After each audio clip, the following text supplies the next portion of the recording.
Assalamualaikum warahmatullahi wabarakatuh. Kita belajar tentang teori kinetika gas. Teori kinetika gas menggambarkan keadaan submikroskopis partikel yang berupa atom ataupun molekul yang bergerak secara random ataupun konstan, dan dalam bergeraknya akan bertumbukan dengan sesama partikel atau dinding ruang yang ditempati. Prinsip dasar dalam teori kinetika gas adalah gas tersusun atas molekul dengan jarak yang lebih besar dibandingkan dengan ukurannya. Gas berkelakuan sebagai gas ideal sehingga dianggap tidak ada interaksi. Jadi dianggap tidak ada interaksi antar molekul gas, kemudian gas itu dibandingkan dengan jari-jari molekulnya atau jari-jari atomnya, dia harus menempuh jarak yang lebih besar. Molekul ini bergerak secara random dan konstan dan mengikuti hukum Newton sehingga molekul bergerak lurus dan menabrak dinding. Tumbukan antar partikel ini bersifat elastis, yaitu tidak ada energi yang diserap, jadi besarnya energi tetap. Jadi ketika partikel menumbuk dinding, dinding tidak menyerap energi dari partikel. Inilah yang kemudian disebut elastis, ya. Rata-rata energi kinetik kita tahunya K sama dengan mc kuadrat, setengah mc kuadrat, ya. C kecepatan, kalau di sini kita, maka setengah mv kuadrat. Dan ini berbanding lurus dengan suhu absolut. Maksudnya, jika suhu lingkungannya dinaikkan, maka energi kinetiknya akan naik pula. Kenapa? Karena setiap atom ataupun setiap molekul, ketika suhunya dinaikkan, maka dia mempunyai energi yang lebih tinggi. Penurunan teori kinetika gas dari model gas ideal. Tekanan gas diperoleh dari tumbukan gas ke dinding sehingga bisa dirumuskan besarnya sebagai gaya F. F kita tahu F sama dengan M kali A, M massa, sementara A adalah percepatan. Nah, A ini ada karena percepatan, kita uraikan lagi sebagai perubahan kecepatan tiap satuan waktu. Model tumbukan gas dengan massa M dan kecepatan V dapat digambarkan sebagai berikut. L ini adalah jarak antara molekul dengan dinding, ya. Di sini ada molekul, kemudian menabrak dinding. Ya. L adalah jarak antara molekul atau atom terhadap dinding. Nah, dia, ya, partikel ini akan bergerak menabrak dinding, ya, menuju dinding satu kali, kemudian karena dia menabrak dan elastis atau lenting, ya, terjadi gerakan balik lagi menuju tempat semula. Ketika mau menabrak, maka gas mempunyai momentum sebesar mv. Dan ketika terpental, dia juga mempunyai momentum sebesar mv, sehingga momentum totalnya 2 mv. Paham ya? Karena tadi dia dari tempat semula, kemudian bergerak menuju dinding sebesar mv, kemudian dia terpental sebesar mv pula. Sehingga momentum totalnya sama dengan 2 mv. Molekul setelah menabrak, maka akan menempuh jarak yang sama, dan kemudian menabrak lagi sehingga jumlah tumbukan per detik ditulis sebagai 2V per L. Kita lanjutkan belajar kita tentang penurunan teori kinetika gas. Kita bisa mendapatkan tekanan molekul ketika menabrak dinding. Berapakah tekanan molekul ketika menabrak dinding? Tadi kita mempunyai F sama dengan F atau gaya, ya, sama dengan perubahan momentum. Ini adalah momentum tiap perubahan waktu, ya, per perubahan waktu. Kalau F, kita mempunyai F tadi adalah M kali A juga, ya. Artinya adalah massa kali percepatan. Kemudian di sini perubahan momentumnya sebesar 2 mv. 2 mv ini dari mana? Karena tadi atom maupun molekul menabrak dinding dengan jarak sebesar dengan kecepatan atau momentum sebesar mv. Nah, dari kemudian dia terpental, maka karena bolak-balik, maka sebesar 2 mv. Ini karena bolak-balik ya. Kemudian di sini adalah per perubahan waktu ya. Karena per perubahan waktu kita tahu jarak ya, waktu sama dengan ya, waktu sama dengan jarak per kecepatan. Oke, nah ini ya jarak per kecepatan.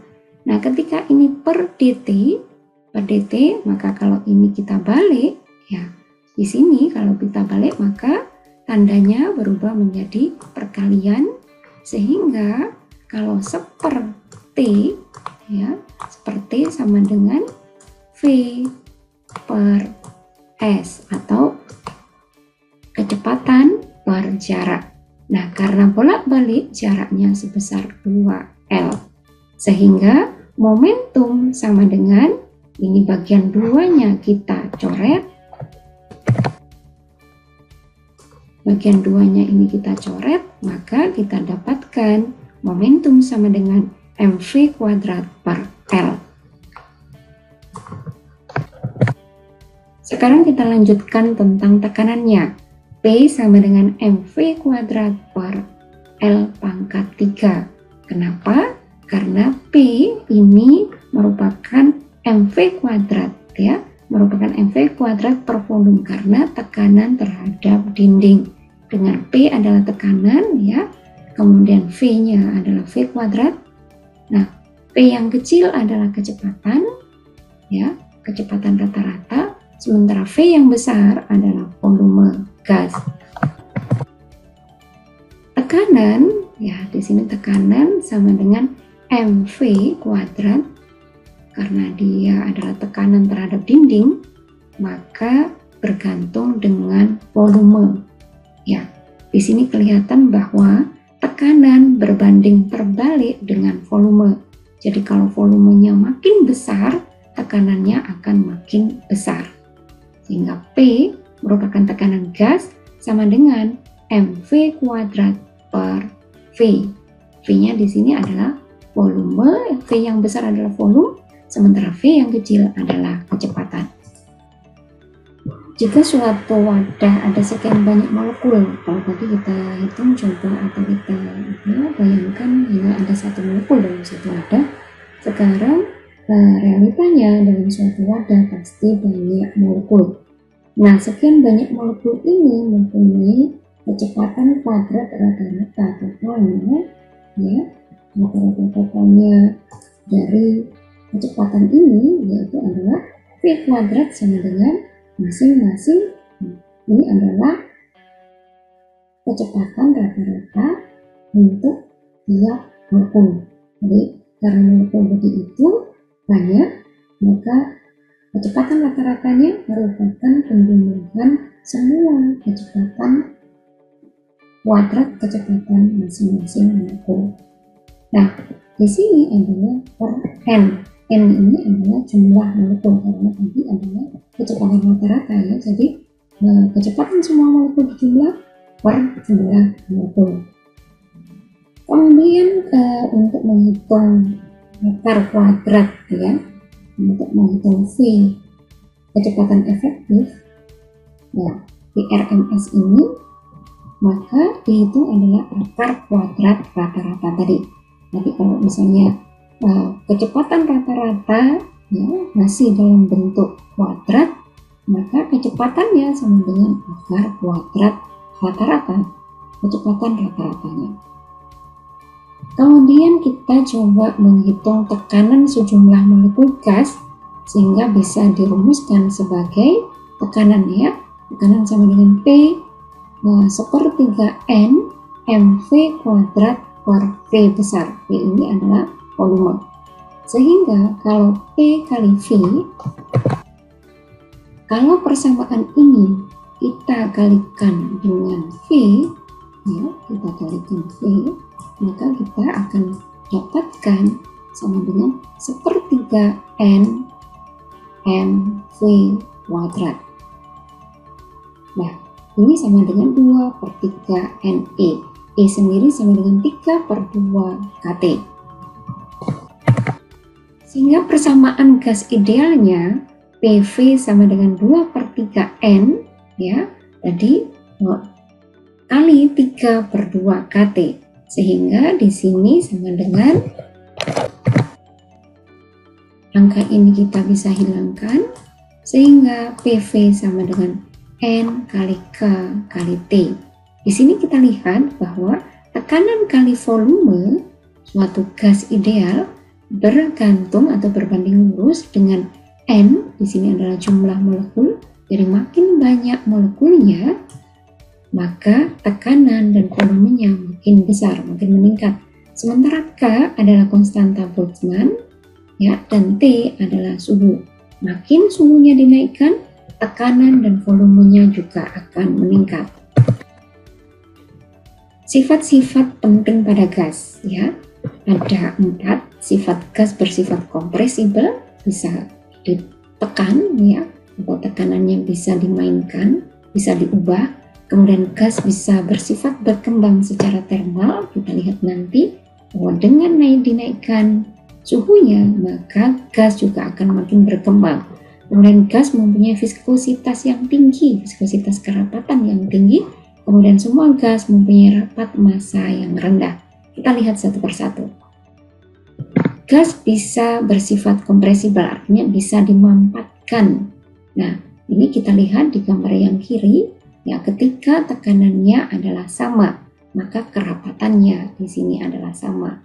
Kerapatan dari molekul-molekul gas. Tetapi berikutnya di sebelah kanan, ya, mohon maaf, yang kiri tadi adalah cairan. Ya, kalau cairan di sini tidak bisa diubah tekanannya, atau kemudian jika volume dari tekanan tadi, volume dari cairan tadi itu sama, kita tidak bisa mengubah tekanannya, ya. Tekanannya maukah bisakah dikompres atau dimampatkan, dia tidak bisa kalau pada cairan.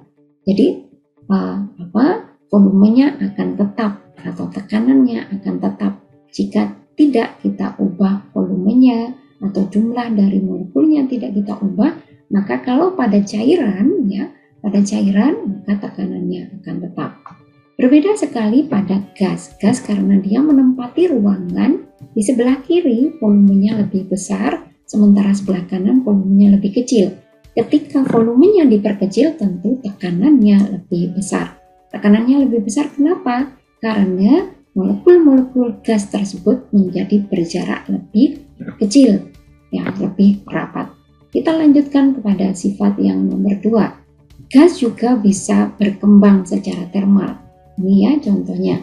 Jika pada sebelah kiri, ya, airnya tidak dipanaskan, ini balonnya kecil surut, ya, tetapi ketika suhu dinaikkan, maka gas-gas ini mempunyai energi kinetik yang lebih tinggi. Nah, ketika energi kinetiknya lebih tinggi, maka gerakannya lebih cepat, sehingga kemudian dia bisa menempati ruangan yang lainnya. Nah, ini menjadi tekanannya menjadi lebih tinggi ketika energi kinetiknya dinaikkan. Jadi jumlah molekul gas sebelah kiri dan kanan sama, tidak ada perubahan. Karena ini adalah sistem yang tertutup dan digambarkan sama. Tetapi ketika kiri dan kanan adalah suhunya dinaikkan pada suhu di gambar sebelah kanan, maka dia akan berkembang, ya, berkembang, volumenya akan meningkat ketika suhunya dinaikkan.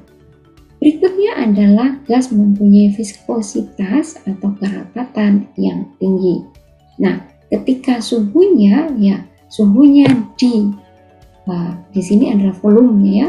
Jika volumenya, ini pada gambar ini kebetulan yang ini adalah gambaran cairan, andai kata, ya, ini, ya, andai kata gas itu diberikan dengan volume yang lebih kecil, maka viskositas atau kerapatannya akan meningkat. Sementara kalau volumenya dinaikkan, ya, volumenya dinaikkan, maka kerapatannya akan turun, ya. Mungkin contoh atau gambar yang lebih tampak untuk menerangkan viskositas adalah gambar ini, ya. Pada gambar ini ini pada gambar yang sebelah kanan viskositasnya atau kerapatannya lebih besar dibandingkan di sebelah kiri. Berikutnya adalah gas mempunyai rapat massa yang rendah. Nah, kita coba lihat di sini perubahan dari benda, ya, padatan, cairan, dan gas. Pada padatan, molekul-molekulnya cukup rapat, ya, jarak antar molekulnya lebih dekat, sementara pada cairan lebih jauh, sementara pada gas jaraknya lebih jauh lagi. Dan ini bergantung dengan suhu. Ketika ini misalnya pada air, ya. Nah, pada air ketika suhu dididihkan, maka berubahlah air tersebut dari bentuk cairan menjadi gas. Nah, ini ketika berubah menjadi gas, jarak antar molekulnya menjadi lebih besar. Dari penjelasan gambar ini tampak bahwa semua gas mempunyai rapat massa yang rendah.